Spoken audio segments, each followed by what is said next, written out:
Hello, I am Sahil Kuldeep, a first year student pursuing a BTech Civil Engineering at NIT Raipur.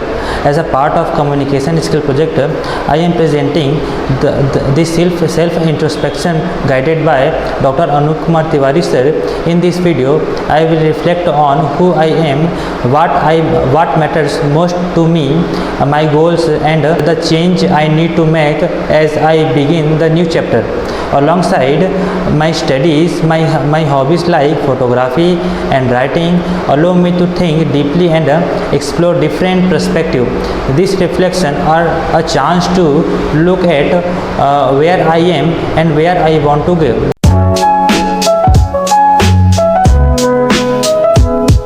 First, I am using my time wisely. Time is one of the most precious sources I have non-renewable and continuously moving forward. When I reflect on how I spend my time, I ask myself whether my daily action align with my goals, value and personal growth. Am I intentional about how I allocated my hours, or am I allowing distraction, procrastination and unproductive habits to steal my attention? Using time wisely does not mean filling every minute with productivity. It means how I choose to spend it. If I spend time resting, connecting with a loved one, or simply enjoying a moment of peace, that can be just as wise as working hard or pursuing goals, provided it is a conscious choice that align with what I need at the moment. I often review my daily and weekly routine. What activities consume most of my time? Do they move me choose to becoming the person I want to be? Are they helping me building meaningful relationship, improve my mental and physical health, or making progress in my career or personal passion? I know it is time to reuse and realign. There is also a fine line between being busy and being effective. I might fill my day with tasks and I still not accomplish anything meaningful. That's why I will learn to prioritize using tools like to-do list, calendars or time blocking help me stay focused. I choose the top 3 priorities for day and commit to finish them first. It prevents overwhelm and ensure that I am making consistent progress where it is matter most.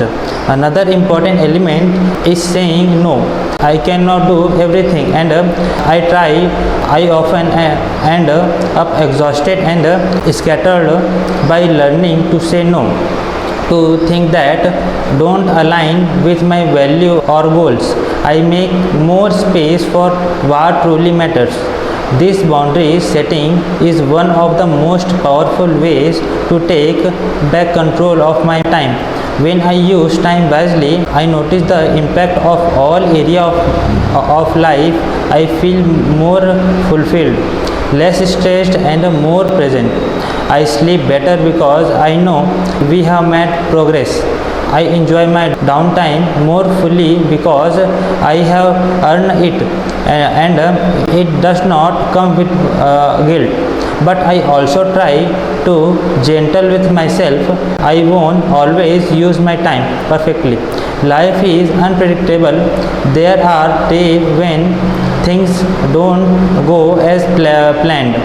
The key is not to strive for perfection, but when I notice I have drifted, I gently guided myself back without judgment. Second, I am taking anything for granted.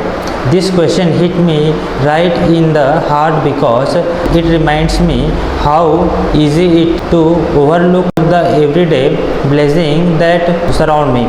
When life gets busy or stressful, I tend to focus on what's going wrong, what I lacking or what I wish was different. But the truth is, when I pauses and reflect, I realize this so much I take for granted things that others might be praying for. Instead, I often wake up in a bed, in a safe place with food to eat, and people who care about me. That's not something everyone has. Yet, one some days I rush through the morning, anyone at traffic or a delay message, completely behind to the absence that already exists in my mind. The air I breathe, my functioning body, my ability to think, feel, love, and learn, these are incredible gifts. I also recognized that I sometimes take people for granted. Friends, family, co-workers, those relationships can feel so stable that I assume they will always be there. I don't always expressions, or I wait too long to say the kind words I am thinking. But people are not permanent fixture. They have their own struggles and limit. I have learned often the hard way that unspoken gratitude can turn into regret if I am not careful. Even the opportunities I have, education, creativity, freedom of choice, I sometimes overlook them. I get caught in the trap of compression, thinking I should be further ahead, for accomplished, or more recognized. But what if someone else is looking at my life and wishing they had even a piece of what I do? That flipped my presentative. It humbled me. This question has also taught me to more present. Talking things for granted often stem from not being fully I am the moment.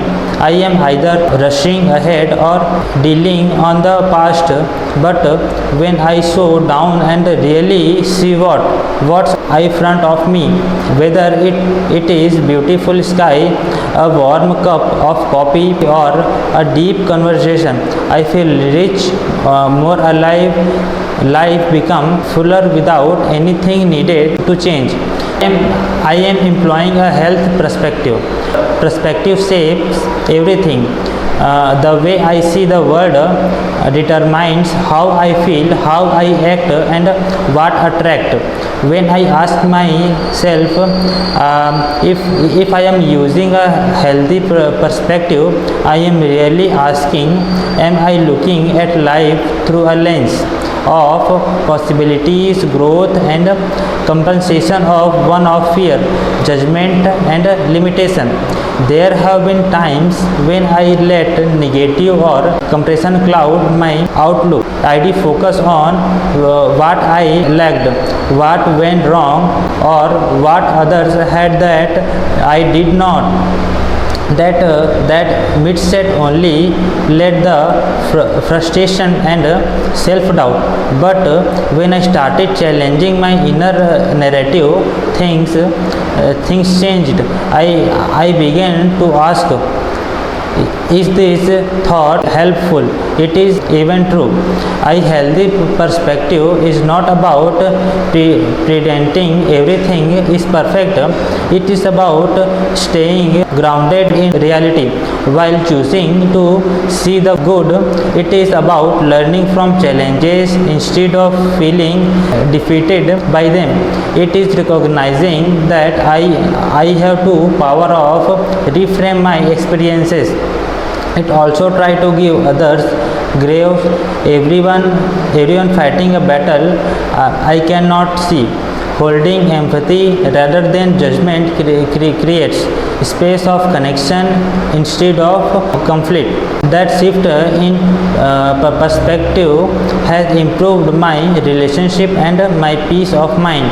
So I am employing a healthy perspective. I am trying every day, and the more I practice it, the more it becomes my default lens. Fourth, I am living true to myself. This question always stops me to my track. I am being honest with myself about who I am, what I want, and what I believe, or I am living by someone else's expectation. It is easy to fall into role or routine that don't truly reflect my inner truth. I have done things just to be accepted or to avoid conflict. I have made choices based on fear rather than authenticity. But over time, that disconnected between who I am and how I living creates tension, even sadness. Living truth of my I am thinking negative thoughts before I fall asleep. Nighttime can bring quiet, but sometimes that quiet is filled with noise from within. I have had nights where I reply, mistake, worry about tomorrow, or feel stuck in what if. And I have realized those thoughts don't just disturb my sleep, they shape my mood, my health, even my dreams. Now I try to be intentionally before bed. I ask what went well today, what I am grateful for. Even when thinking are hard, I look for a silver lining. I read something uplifting. I forgive myself for what did not get done with a peaceful mind, and I deserve rest, not just sleep but real rest. I am putting enough effort into my relationship. Relationships are the heartbeat of life, but am I nurturing mine with care or taking them for granted? Effort does not always mean grand and gesture. It is presence, listening, showing up. It is calling just to say hi, or really hearing someone without waiting for my turn to speak. I have learned that love and connection grow through intention, not assumption. I reflect when the last time I expressed appreciation, ask someone how they really are, react out first. Strong relationship does not happen by change, they are built, and the effort I pulled in return to me in love, support, and shared joy.